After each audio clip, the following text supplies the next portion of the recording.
আসসালামু আলাইকুম এভরিওয়ান, কি অবস্থা সবাই? সবাই কেমন আছেন? মাই ড্রিম কার এই গাড়িটা আমার খুব ভালো লাগে। তো যাচ্ছিলাম, গাড়িতে বসে দেখলাম গাড়িটা খুব ভাল লাগে, তাই একটা ভিডিও করে রাখলাম। তো আমরা যাচ্ছিলাম একটু মার্কেটে। তো এখন ক্রিসমাস উপলক্ষে সব মার্কেটেই খুব সুন্দর করে সাজিয়েছে। তো সেজন্য দেখি টুকটাক কিছু কেনাকাটাও আছে। দূরের মার্কেটে যাইনি, আমাদের বাসার পাশেই একটা মার্কেট, ওইখানে আসছি। আর এখানেতে এসে দেখলাম যে একটা নাতালে এখানে সাজিয়ে রাখছে। আর এখানে টুকটাক মানে একটু স্ন্যাক জাতীয় খাবার আর কি এখানে বিক্রি করতেছে। ওইটা শুধু এরকম যদি কোনো অনুষ্ঠান থাকে তখনই এই স্টলগুলো নিয়ে বসে আর কি। এটা সবসময় থাকে না। তো আমরা ভিতরে ঢুকে গেলাম। আর আমরা দেখলাম যে এখানে অনেক দোকান সাজায় নিয়ে বসছে। দোকানে তো বিভিন্ন ধরনের জিনিস নিয়ে বসছে ওরা এখানে। এটা বেশিরভাগ সময় যখন এরকম ক্রিসমাস থাকে তখনই দেখি যে এই দোকানগুলো নিয়ে বসে। আর এখানে অনেক ধরনের জিনিস বিক্রি করতেছে। $10 কই $10? ও, তো এখানে জিনিসের মধ্যে প্রাইসও লেখা আছে। তো আদনান বলতেছিল যে এটার প্রাইস হচ্ছে $10। এখানে বিভিন্ন ধরনের মালা নিয়ে বসছে। তারপরে যে এখানে চেনের মধ্যে বিভিন্ন ধরনের লকেট এগুলা আছে এখানে। সবকিছু এখানে আনকমন ছিল, বাট এগুলো তো বেশিরভাগই মানে খ্রিস্টানদের দেখলাম, ওরকম পছন্দ হইতেছিল না কিছু। তারপরে ঘুরে ঘুরে দেখতেছিলাম, কারণ এগুলো সব সময় সচরাচর দেখা যায় না, এরকম প্রোগ্রাম থাকলেই দেখা যায়। আর এগুলো হচ্ছে আয়না আর কি, এগুলো আয়না, এগুলোও অনেক সুন্দর ছিল। তবে এখানে সব কিছু জিনিসেরই প্রাইস অনেক বেশি ছিল। ওই যে উপরে একটা পেন, তারপর আর কি মিলে একটা কম্বো তৈরি করছে, এটার মধ্যে লেখা $35, 35 ইউরো, সরি। তো এরকম সবগুলা যে এইখানে একটা কম্বো রেডি করছে, এটা 20 ইউরো। তো এরকমভাবে সব কিছুর প্রাইজই লেখা আছে এখানে। তো এখানে এগুলা জিনিস আসলে মানুষ তেমন একটা কেনেও না, তারপরে ওরা এগুলা দোকান নিয়ে বসে প্রতি বছরই।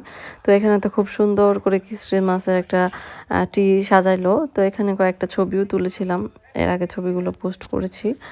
আর ভিডিওটা অনেক দিন যাবত এডিট করব করে আর করতে পারছিলাম না, কারণ আমার মোবাইলে স্পেস ছিল না। তো এখানে একটা চায়না বাচ্চা, সে তো খুবই এনজয় করতেছিল। আদনানকে বলতেছিলাম আদনান ছবি তুলো, সে দৌড়াদৌড়ি করতেছিল। আর পুরো মার্কেটটা কিন্তু এভাবে খুব সুন্দর করে সাজিয়েছে সব জায়গায়। তো এখানে দেখলাম খুব সুন্দর সুন্দর হিজাব পিন কিংবা ব্লেজারের মধ্যে এগুলা ইউজ করে ওরা। আর এখানে কিন্তু ঘরের মধ্যে সাজানোর জন্য খুব সুন্দর কিছু ছিল, এগুলা খুব ভাল লাগে। তো প্রাইস জিজ্ঞেস করছিলাম, প্রাইসটা তো মানে আকাশচুম্বী। বলতেছে যে 60 ইউরো, তারপর 50 ইউরো, আর একটু ছোটোগুলা 45 ইউরো। তারপর আর নেইনি। তো আদনানকে বলতেছিলাম যে আদনান তুমি একটা সিলেক্ট করো, তারপর প্রাইসটা জিজ্ঞেস করলাম। তো প্রাইস শুনে আমি বললাম যে থাক। আর এখানে এমনিতেও সব কিছু জিনিসের প্রাইস খুব বেশি থাকে, ওই জন্য ওরকম কোনো কাস্টমারও নাই। এই যে এতক্ষণ আমরা ভিডিও করলাম, কোনো কাস্টমারই কিন্তু দেখা গেল না। এত দাম লিখে রাখছে যে কাস্টমার মানে নিবে কীভাবে। আর একটু প্রাইস কম থাকলে হয়তো বা অনেক বিক্রি হইতো। যাক, এখানে বেশিরভাগ দোকানেই বুড়ি, মানে এখানে যে বুড়া মহিলারা ওরা নিচে আর কি, এদের কাজ নেই, ওরা টাইম পাস করার জন্য এগুলো দোকান নিয়ে বসে আর কি। এগুলো কিন্তু পার্মানেন্ট না, মার্কেটের সামনে আর কি এগুলো দোকান নিয়ে বসছে। আর এখানে খুব সুন্দর সুন্দর ছিল, বই ছিল, তারপর ডায়েরি ছিল। তো এই আর কি। তো আদনান তো পাথর খুব লাইক করে, সে যেখানে যা পাথর খুঁজে। তো এখানে সে খুব সুন্দর সুন্দর পাথর দেখলো। আর তারপর চলে গেল সে খেলনা দেখতে। তো সে এই মার্কেটে আসলে তার খেলনার মধ্যে উঠতে হবে। সে যতবারই আসে ততবারই সব খেলনার মধ্যে উঠতে চায়।